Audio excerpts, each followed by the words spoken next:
Special segment के साथ मैं हूं आसिफ रशीद जम्मू के स्टूडियो से बराह रास्त। इस प्रोग्राम में जम्मू कश्मीर के अंदर असेंबली इंतखाबात की तैयारियां चल रही हैं, मुख्तलिफ सियासी जमातें सरगर्म हैं। तैयारियां किस तरीके से और इंतखाबी हुकाम के बाद या इलेक्शन हुकाम ने जैसे ही ऐलानात किए तो उसके बाद पॉलिटिकल पार्टीज की जानिब से अवाम के साथ जो वादे या फिर जो अभी तक प्रोमिस करने का सिलसिला शुरू हुआ वो थोड़ी देर पहले उसका एक तरह से आगाज हो गया है। इस ताल्लुक से बात करेंगे और सबसे पहले बात आज के इस प्रोग्राम में जम्मू कश्मीर नेशनल कॉन्फ्रेंस की होगी, क्योंकि नेशनल कॉन्फ्रेंस ने दीगर जमातों के साथ साथ हमने देखा था कि इस रेस में शामिल हो गई थी, जहां पर पॉलिटिकल पार्टीज ने वादे करने शुरू किए थे। मीटिंग्स बैक टू बैक हुई, इंतखाबी रैलियां छोटी ही सही लेकिन जरूर शुरू हुई और कई एक जगहों पर मीटिंग्स का एक दौर भी शुरू हुआ। इस दौरान सबसे पहले जम्मू कश्मीर के अंदर असेंबली इंतखाबात के 3 मुख्तलिफ मराहिल के लिए जम्मू कश्मीर नेशनल कॉन्फ्रेंस तमाम पार्टियों में अब से थोड़ी देर पहले आगे आई और बताया कि वो इंतखाबात के बाद अगर जीत कर आती है, बरतरी हासिल करती है, हुकूमत में आती है तो फौरन से वो क्या क्या काम शुरू करेगी। अगले 5 साल का road map Jammu Kashmir national conference ने क्या तैयार किया है, एक एक करके उसके पॉइंट्स आपके सामने रखेंगे और 3-4 बड़े वादे भी किए गए जो पिछले जब भी जो मुख्तलिफ एजेंडाज पेश किए जाते थे या इंतखाबी मंशूर सामने आता था तो उससे जरा मुख्तलिफ था। तो शुरुआत करेंगे सबसे पहले 4 points. Jammu Kashmir national conference ने क्या कहा, असेंबली इलेक्शन 2024 अगर नेशनल कॉन्फ्रेंस जीतती है तो इंतखाबी मंशूर के मुताबिक दफा 370 और 35 की बहाली का वादा किया या इसके खिलाफ जो लड़ाई है, जो जद्दोजहद है वो जारी रहेगी। दूसरी बड़ी बात, रोजगार के मकसद से खुसूसी पैकेज देने का वादा जम्मू कश्मीर नेशनल कॉन्फ्रेंस की जानिब से किया गया। उमर अब्दुल्ला, अली मोहम्मद सागर, अजय सदोत्रा और अब्दुल रहीम राथर, ये तमाम लोग थोड़ी देर पहले प्रेस कॉन्फ्रेंस कर रहे थे। सबसे बड़ी बात कि दूर दराज इलाकों को काबिल रसाई बनाएंगे। 200 यूनिट मुफ्त बिजली का वादा जम्मू कश्मीर नेशनल कॉन्फ्रेंस ने कर दिया और उसी तर्ज पर जैसे दिल्ली के अंदर केजरीवाल मॉडल है या जिस इंतखाबी मंशूर के साथ वो काम करते आ रहे हैं, ये पहले 4 पॉइंट्स अपने एजेंडाज में जो 3 मुख्तलिफ हिस्सों में जम्मू कश्मीर नेशनल कॉन्फ्रेंस ने अपना इलेक्शन मैनिफेस्टो तकसीम किया है, उसके 12 मुख्तलिफ नुकात हैं। अगले 4 पॉइंट्स आपके सामने। पहली बात, नेशनल कॉन्फ्रेंस सियासी कैदियों को रिहा कराएगी, तमाम सियासी रहनुमाओं के लिए आम माफी होगी, ये वादा कर दिया गया। भारत पाकिस्तान के दरमियान मुज़ाकरात की बहाली नेशनल कॉन्फ्रेंस इसके लिए वकालत करती और करती रहेगी। उमर अब्दुल्ला से जब सवाल भी पूछा गया तो इस बात को उन्होंने दोहराया। पासपोर्ट वेरिफिकेशन के अमल को आसान बनाने का वादा जम्मू कश्मीर नेशनल कॉन्फ्रेंस ने किया है। ये इसलिए क्योंकि बहुत सारे लोग खुद उनके पार्टी के, पीडीपी के, कई सोशल वर्कर्स या आम शहरी वेरिफिकेशन प्रोसेस से बहुत तंग आए और उमर अब्दुल्ला ने इन 4 चीजों का भी वादा किया। अगले 4 पॉइंट्स, जम्मू कश्मीर के अंदर जो लोग बीपीएल के जुमरे में आते हैं, इन लोगों के जो अभी राशन इनको मिलता है नेशनल फूड सिक्योरिटी एक्ट के तहत, उसमें रियासती हुकूमत या नेशनल कॉन्फ्रेंस अगर सरकार बनाती है तो राशन में इजाफा करेगी।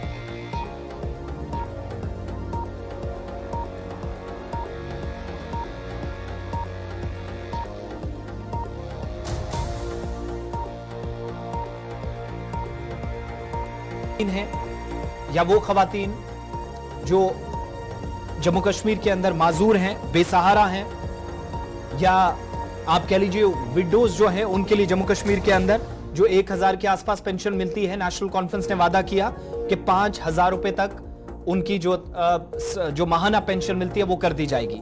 जम्मू कश्मीर में अमन और अमान की बहाली को यकीनी बनाने का जिम्मा भी नेशनल कॉन्फ्रेंस ने उठाया और यह वादा किया। इतना ही नहीं, जम्मू कश्मीर के अंदर माइनिंग या कानकनी और सयाहत के जो ठेके मिलते हैं वो गैर मकामी अफराद के बजाय मकामी सतह पर लोगों को फायदा पहुंचाए, उनको दिए जाएंगे, रोजगार भी मिलेंगे और मजीद वसाइल पैदा करने का वादा नेशनल कॉन्फ्रेंस ने किया। इसके अलावा खवातीन तमाम पब्लिक ट्रांसपोर्ट्स में मुफ्त सर्विस की हकदार है, जिसके लिए मौजूदा सरकार ने भी कई इकदाम किए हैं और इसका वादा आज रियासती सतह पर नेशनल कॉन्फ्रेंस की जानिब से दोहराया गया। अक़लियती कमीशन कायम करने का वादा उमर अब्दुल्ला और उनकी जमात ने थोड़ी देर पहले कर दिया है, जो उनकी जानिब से इंतखाबी मंशूर जारी हुआ। पीडीएस को मजबूत बनाया जाएगा, इसका वादा नेशनल कॉन्फ्रेंस ने किया। और जो हाइड्रो पावर प्रोजेक्ट से जम्मू कश्मीर को इनकी मुंतकली हो, यानी जो जम्मू कश्मीर से के जो इस वक्त आप सब जानते हैं, जब उनकी खुद हुकूमत थी या उनके वालिद हुकूमत में थे, तो आज जब वो ये बात कहते हैं कि नेशनल कॉन्फ्रेंस इन तमाम प्रोजेक्ट्स को जम्मू कश्मीर को वापस दिलाएगी, यहाँ के वसाइल हैं यहीं पर इस्तेमाल हो, यहाँ के लोगों को पहला हक हासिल होना चाहिए। इस पर कई मर्तबा नेशनल कॉन्फ्रेंस हदफ तनकीद भी बनी कि जब सारी चीजें हो रही थी, मेमोरेंडम ऑफ अंडरस्टैंडिंग पर साइंस किए जा रहे थे, तो तब उनके वालिद या उनकी पार्टी भी कहीं ना कहीं राह रास्त इन चीजों में इन्वॉल्व थी, एग्रीमेंट्स कर रही थी। तो आज सियासी जमातें इस पर उन पर वापस हमलावर भी हो रही हैं। नेशनल कॉन्फ्रेंस कहते हैं कि हर घर को मुफ्त पीने का साफ पानी हो, पानी कनेक्शन हो, और जल जीवन मिशन के तहत जो फंड्स जम्मू कश्मीर को मिलते हैं उनका मुनासिब इस्तेमाल। गरीब बच्चियों की शादी के लिए जो 50,000 रुपए सरकार की तरफ से इमदाद दी जाती है, मैरिज असिस्टेंस स्कीम, उसको बढ़ाने का वादा नेशनल कॉन्फ्रेंस ने किया है। जो इससे पहले सबसे पहले नेशनल कॉन्फ्रेंस से भी कबल हमें याद है कि जम्मू कश्मीर अपनी पार्टी के सरबराह की जानिब से भी यह वादा किया गया था। साथ साथ जम्मू कश्मीर के अंदर खवातीन तमाम पब्लिक ट्रांसपोर्ट्स में उमर अब्दुल्ला के मुताबिक मुफ्त सफर की हकदार तो हैं ही, लेकिन मेडिकल अलाउंसेस को 300 रुपए से बढ़ाकर 1,000 रुपए करने का वादा किया गया है।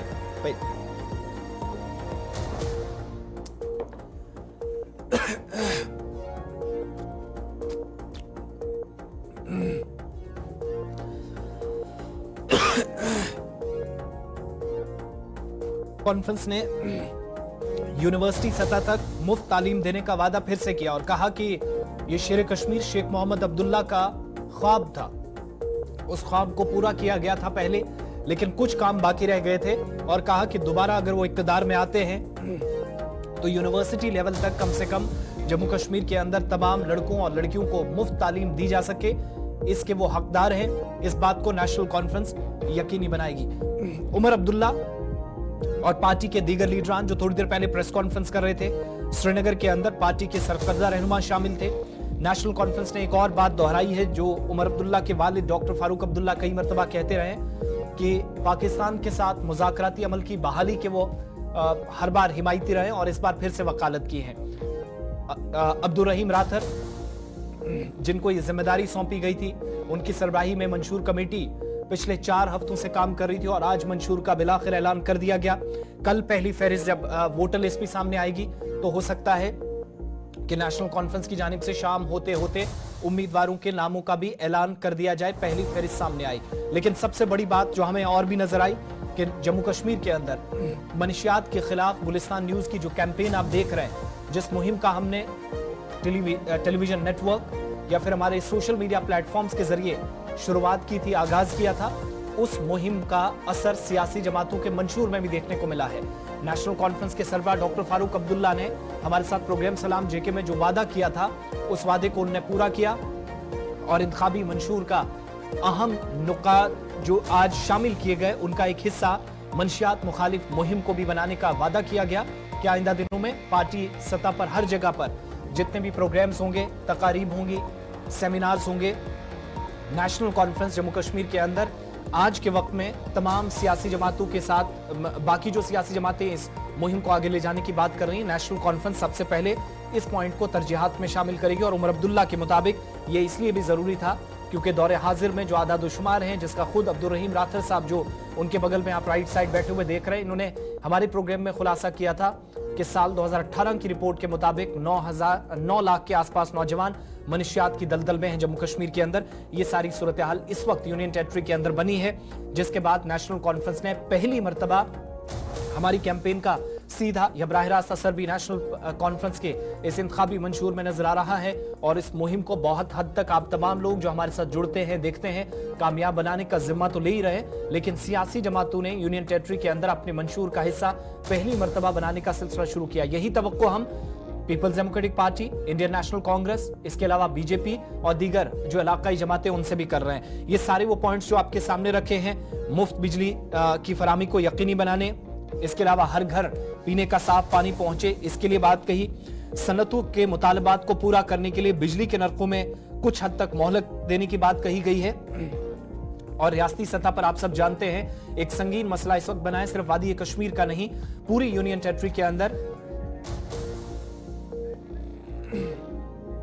पूरी यूनियन टेरिटरी के अंदर आप इस वक्त देख रहे हैं कि बिजली के जो बिल्स आ रहे हैं हर महीने कहीं ना कहीं उनमें इजाफा किया जाता है और ये जो मुसलसल इजाफा देखा गया इससे अवाम परेशान नजर आई है। एहतजाजी मुजाहिरों का भी एक दौर देखा है, स्मार्ट मीटरिंग का एक सिलसिला हमने देखा है, लेकिन स्मार्ट मीटरिंग के इस बीच राहत की कोई खबर नेशनल कॉन्फ्रेंस बाद में सुनाएगी या नहीं ये तो वक्त फैसला करेगा, मगर आज इंतखाबी मंशूर का हिस्सा इसको बनाया गया। इसके अलावा साजगार माहौल हो, पायदार तरक्की को यकीनी बनाया जाए, इस बात पर फोकस नेशनल कॉन्फ्रेंस का रहेगा। हाइड्रो पावर प्रोजेक्ट जैसे मैंने शुरुआत में कहा, जम्मू कश्मीर में इनकी वापसी हो, जम्मू कश्मीर सरकार के पास इख्तियारात हो, बिजली यूनिट मुफ्त में फराहम करने का। इससे पहले आपको याद होगा कि लोकसभा इंतखाबात से ठीक पहले जम्मू कश्मीर अपनी पार्टी ने भी इसी तरह का एक वादा किया था। वो बात अलग है कि बाद में पार्टी जो कई लीडरान थे उनकी जमानतें भी जब्त हुई, लेकिन अब क्या रियासती सतह पर जब अवामी मुंतखबा हुकूमत बनेगी यूनियन टेरिटरी के अंदर, ये हुकूमती सतह पर काम होगा या नहीं, राहत की खबर जरूर होगी अगर इस तरह का फैसला कोई भी जमात कल इख्तिदार में आकर करती है। इसके अलावा पीने के साफ पानी का मसला न सिर्फ कश्मीर के अंदर, ये बताया गया कि दोनों सूबों के अंदर, दोनों खित्तों के अंदर है, उस पर ज्यादा तवज्जो रहेगी। घरेलू बिजली की फराहमी को बढ़ाना, मुफ्त की बिजली का जो तनासुब है मौजूदा 10% है, इसको बढ़ाकर 40% करने के लिए इकदाम किए जाएंगे। इसके अलावा जो पाबंदियां हैं जम्मू कश्मीर के अंदर मुख्तलिफ एतबार से, जिसमें खासतौर से बिजली का, जिस पर 3 मरतबा सवाल के जवाब में भी उमर अब्दुल्ला ने रिस्पॉन्स किया, इस पर ज्यादा सरकार उनकी सरकार फोकस करेगी और जिसका आज उन्होंने वादा भी किया है। पासपोर्ट वेरिफिकेशन का एक सिलसिला जिससे काफी ज्यादा परेशानियां आती रही हैं वेरिफिकेशन के अमल के दौरान, उस पर उन्होंने बात की है। इसके अलावा J&K youth employment generation act 3 महीने के अंदर पास कराने का वादा भी जम्मू कश्मीर नेशनल कॉन्फ्रेंस ने किया। रोजगार के ताल्लुक से नेशनल कॉन्फ्रेंस क्या करेगी? नौजवानों को 1 लाख नौकरियां देने का वादा जम्मू कश्मीर नेशनल कॉन्फ्रेंस ने किया।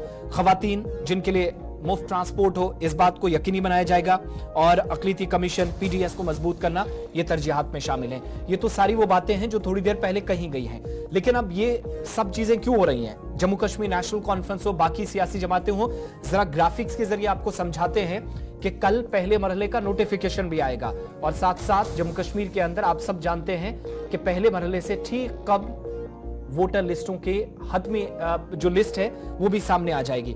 अब ग्राफिक्स के जरिए एक एक करके आपको समझाएंगे कि कौन कौन से असेंबली हलके हैं।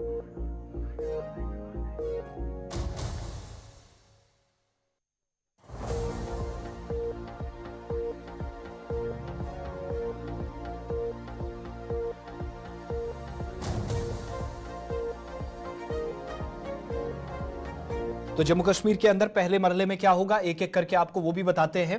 कौन कौन से अजला हैं जो फर्स्ट फेज में रखा गया है, ग्राफिक्स के जरिए एक एक आप समझेंगे, और कौन कौन से असेंबली हलके जहां पर इस बार वोटिंग होगी यूनियन टेरिटरी के अंदर, इस बार आप देखेंगे। ये पहला फेज है, 6 डिस्ट्रिक्ट इसमें शामिल हैं। जम्मू प्रोविंस के 3 डिस्ट्रिक्ट इसमें शामिल हैं, जबकि इसी तरीके से जनूबी कश्मीर के 3 अजला को भी शामिल किया गया है, बल्कि 4 अजला है। अनंतनाग, शोपियां, कुलगाम है, पुलवामा है, रामबन, किश्तवाड़ और डोडा। ये एक बात है फेज 1 के तहत जो आपके सामने हमने डिटेल्स रखी है। इसके अलावा असेंबली कॉन्स्टिट्यूंसीज कौन कौन सी है? पुलवामा की हैं, अनंतनाग की हैं, कुलगाम की हैं। ये वो हलके हैं जो टनल के उस तरफ, यानी नई हदबंदी के बाद कुछ इलाके नए बने हैं जिनमें इस बार पहली बार वोट डाले जाएंगे, या कॉन्स्टिट्यूंसी वाइज आप देखेंगे जब उनकी तब्दीली ज्योग्राफिया या एतबार से हुई है तो फर्स्ट टाइम वोट डाला जाएगा। असेंबली कॉन्स्टिट्यूंसीज पामपुर है, तराल है, पुलवामा है, राजपुरा, जैनपुरा, शोपियां का एक हिस्सा जो कटकर इधर गया है, दमहाल, हाजीपुरा, कुलगाम का इलाका, मेन जो कुलगाम है वो सीट, देवसर, डूरू, कुकरनाग में जो ST के लिए मखसूस तबके के लिए जो सीट मखसूस की गई है वो है। अनंतनाग वेस्ट का हिस्सा है, अनंतनाग प्रॉपर है जहां से उम्मीदवारों का ऐलान भी PDP कर चुके हैं, थोड़ी देर में वो भी आपको बताएंगे। श्रीगुफ्फारा, बिजबिहाड़ा, इस सीट को 1 कर दिया गया है। डिलिमिटेशन की रिपोर्ट 5 मई के बाद जब सामने आई, शांगस, अनंतनाग ईस्ट और पहलगाम साउथ कश्मीर वाले, ये वो सीटें हैं जहां फर्स्ट फेज में चुनाव कश्मीर प्रोविंस के अंदर होने हैं, और ये वो इलाके हैं जो खिता चिनाब के हैं और जम्मू सूबे में आते हैं। इंद्रवाल, जहां से आप सबको याद है कि इस बार भी कुछ एक हिस्सा इसका टूटा है, लेकिन किश्तवाड़, पाडर नागसेनी, जिसको एक हिस्सा कर दिया गया है, किश्तवाड़ अलग है लेकिन पाडर नागसेनी का हिस्सा, जो पहले सिर्फ पाडर थी उसके साथ नागसेनी का हिस्सा जोड़ा गया। भद्रवाह, डोडा वेस्ट, रामबन और बनिहाल के अंदर इस बार वोटिंग होने जा रही है जम्मू प्रोविंस के अंदर। इसके अलावा ये वो इलाके हैं जहां 2014 के रिजल्ट्स बताते हैं कि किसका पलड़ा भारी था, कौन कमजोर, कौन यहां पर मजबूत था। पामपुर साउथ कश्मीर से शुरुआत करते हैं। पीपल्स डेमोक्रेटिक पार्टी के उम्मीदवार 2014 में यहां जीत कर आए। 2014 में पुलवामा से भी पीडीपी उम्मीदवार जीता। राजपुरा से भी पीपल्स डेमोक्रेटिक पार्टी का उम्मीदवार कामयाब होकर आया। जैनपुरा से भी पीडीपी का उम्मीदवार कामयाब होकर आया। शोपियां साउथ कश्मीर से भी पीपल्स डेमोक्रेटिक पार्टी ने कामयाबी हासिल की 2014 के इलेक्शंस में। धमाल हांजीपुरा को आप देखेंगे तो पीडीपी का उम्मीदवार यहां से भी जीता। कुलगाम सीपीआईएम का उम्मीदवार यहां से जीत कर आया और 5 मर्तबा के रुकने असेंबली जो 2014 से भी यहां पर जीत कर दोबारा आए, सीनियर रहनुमा है सीपीआईएम के मोहम्मद यूसुफ तारिगामी। देवसर कुलगाम से अनंतनाग वाली साइड से एक खबर इंडियन नेशनल कांग्रेस के लिए अच्छी थी। यहां से कांग्रेस पहली सीट निकालने में कामयाब हुई थी साउथ कश्मीर से। असेंबली कॉन्स्टिट्यूंसीज और विनर 2014 का किस पार्टी का कहां पर पलड़ा भारी था। डूरू के अंदर साउथ कश्मीर में पीडीपी जीतने में कामयाब रही थी। कुकरनाग जो एसटी के लिए रिजर्व सीट है, पीडीपी का उम्मीदवार यहां से जीता था। अनंतनाग वेस्ट जो इस बार नई है, अब इस बार कौन किस पर भारी पड़ेगा, कौन बाजी मारेगा, 4 अक्टूबर का इंतजार कीजिएगा। अनंतनाग जहां से उम्मीदवारों का एक पार्टी ने ऐलान किया है, थोड़ी देर में उस लिस्ट पर जाएंगे। यहां से पीडीपी 2014 में जीती थी। श्रीगुफ्फारा और बिजबिहाड़ा के कुछ हिस्सों को तोड़कर एक कर दिया गया, ये मर्ज हो चुकी है। तो इसका मतलब है कि श्रीगुफ्फारा बिजबिहाड़ा ये कॉन्स्टिट्यूंसी इस नाम से जानी जाएगी और ये सीट भी नहीं है। इसके अलावा शांगस अनंतनाग ईस्ट को एक कर दिया गया है, यहां से कांग्रेस जीती थी। पहलगाम नेशनल कॉन्फ्रेंस के खाते में गई थी। इंद्रवाल अब जम्मू प्रोविंस की जब शुरुआत होती है तो जीएम सरूड़ी यहां से जीते थे, जो इस बार डीपीएपी में है, तब कांग्रेस का हिस्सा थे और यहां से कामयाबी इन्होंने हासिल की थी। किश्तवाड़ से सुनील शर्मा बीजेपी के उम्मीदवार थे, जीते, बाद में मिनिस्टर भी बने और साल 2018 जून के महीने तक जो पीडीपी बीजेपी की गवर्नमेंट चली उसका वो हिस्सा रहे। पार्डर नागसेनी जो इस बार नहीं है, कौन किस पर यहां भारी होगा ये देखने वाली बात होगी। डोडा से बीजेपी जीती थी, शक्तिराज परिहार यहां से जीत कर आए थे। डोडा वेस्ट से ये इस बार नहीं है, यहां कौन किस पर भारी होगा 4 अक्टूबर तक नताइज का इंतजार होगा। रामबन से बीजेपी जीती थी। नीलम लंघे जो इस वक्त ओबीसी मोर्चे के सदर भी हैं जम्मू कश्मीर के अंदर और 2014 में इन्होंने यहां कामयाबी हासिल की। इस बार कहा जा रहा है कि काफी सख्त मुकाबला होगा, काफी मजबूत उम्मीदवार हिज़्ब इख्तिलाफ के भी यहां पर होंगे। बनिहाल वकार रसूल वानी साबिक सदर कांग्रेस के जम्मू कश्मीर में, उनके खाते में ये सीट गई थी। इस बार क्या वो इस सीट को बचाने में कामयाब होगी या नहीं, एक बड़ा सवाल है। और ना सिर्फ ये बल्कि इस एक तरह से कांग्रेस की साख बचाने में वो और पार्टी के नए सदर होंगे या नहीं, उस पर भी सबकी नजर। ये वो सारी बातें हैं जो फर्स्ट फेज में आपके सामने होगी, आदादोशुमार रखना जरूरी था। लेकिन एक और बड़ी खबर आपको बताएं, पीपल्स डेमोक्रेटिक पार्टी के खेमे से जो पहले भी आपको अपडेट बताया गया कि पीपल्स डेमोक्रेटिक पार्टी के उम्मीदवारों की पहली फहरिस्त सामने आ गई है और कुछ नामों का ऐलान कर दिया गया है पीडीपी की जानिब से। और ज्यादातर ऐसे चेहरे हैं जिनको पीडीपी ने रिपीट किया है।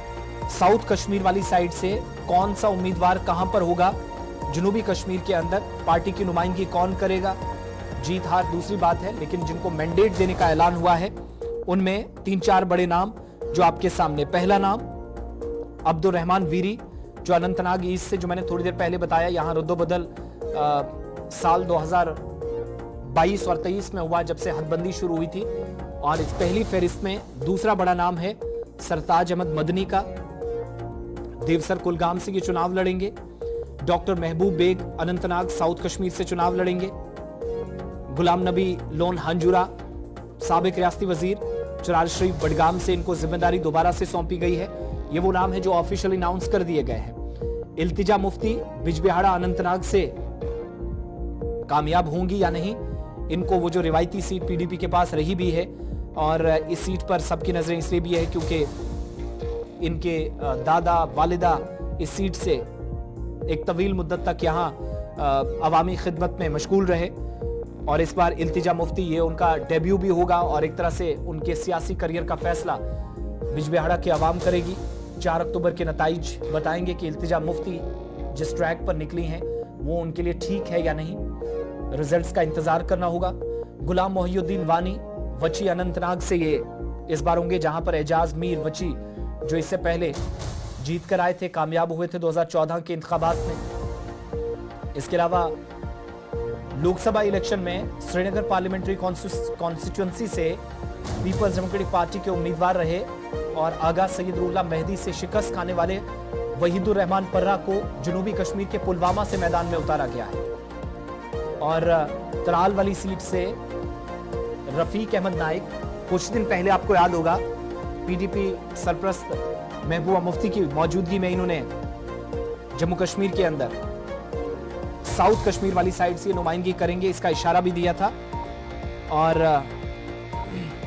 इस ऐलान के बाद कि वो साउथ कश्मीर से मैदान में होंगे, नाराजगियों की भी खबर खेमे के अंदर है। नाराजगियां कुछ हैं, इस तरह की भी इतलात मौसूल हो रही हैं। और बड़ी बात यह है कि असेंबली इंतखाबात में इस बार पीपल्स डेमोक्रेटिक पार्टी के ये तमाम उम्मीदवार सिर्फ साउथ कश्मीर वाले सामने आए हैं। मुमकिन है कि कल शाम या परसों सुबह तक सेंट्रल कश्मीर और नॉर्थ कश्मीर की एक और लिस्ट आपके सामने आएगी। बड़ी खबर इस वक्त कि जहां नेशनल कॉन्फ्रेंस की जानिब से असेंबली इंतखाबात के पहले मरहले के नोटिफिकेशन आने से 12 घंटे पहले इंतखाबी मंशूर का ऐलान कर दिया गया, वहीं कुछ देर पहले पीपल्स डेमोक्रेटिक पार्टी की जानिब से पहली फहरिस्त जारी की गई। 8 उम्मीदवार अब्दुल रहमान वीरी अनंतनाग ईस्ट से, सरताज अहमद मदनी देवसर अनंतनाग से, डॉक्टर महबूब बेग अनंतनाग से, गुलाम नबी लोन हांजूरा चरार शरीफ से, इल्तिजा मुफ्ती बिजबिहाड़ा से, गुलाम मोहिउद्दीन वानी वची से, वहीदुर रहमान पर्रा पुलवामा से और रफीक अहमद नाइक त्राल पुलवामा से मैदान में उतार दिए गए हैं।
इस्तेमाल करके हमें 5 साल का मौका देंगे ताकि जो जो गारंटीज और जो जो वादे हमने लोगों के साथ किए हैं वो हम पूरा करके ही अपने आप को दोबारा इंशाल्लाह लोगों के सामने पेश करेंगे।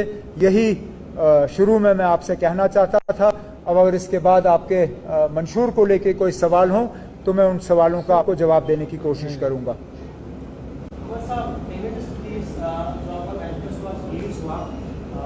जो भी पार्टी यहाँ से जीतेगी it will be a disempowered assembly. How do you see these promises making to the people happening into the realities? The reality is, as we mentioned right in the beginning, that we have a fight on our hands to get our powers back. And we have no doubt in that we will succeed. At the very least, in the first instance, we will get a state back for Jammu and Kashmir. Within the state, all the powers that are required to fulfill these promises are with the government of Jammu and Kashmir. And we will fulfill these promises. We only have to go so far as to remind the Supreme Court of India that the government of India has promised the Supreme Court that statehood will be restored to Jammu and Kashmir. In the unlikely event that government of India is not willing to do it of its own will, we will go to the Supreme Court and we will get justice from there, but statehood will be restored and these promises will be kept.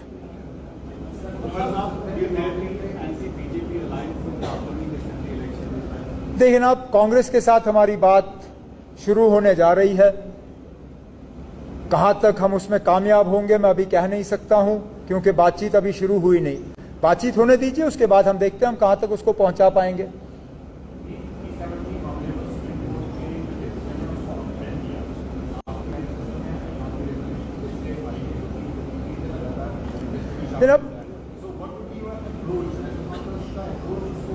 अब हम politically इसके लिए लड़ेंगे। Supreme court के इस फैसले से पहले क्या सुप्रीम कोर्ट का ऐसा फैसला नहीं?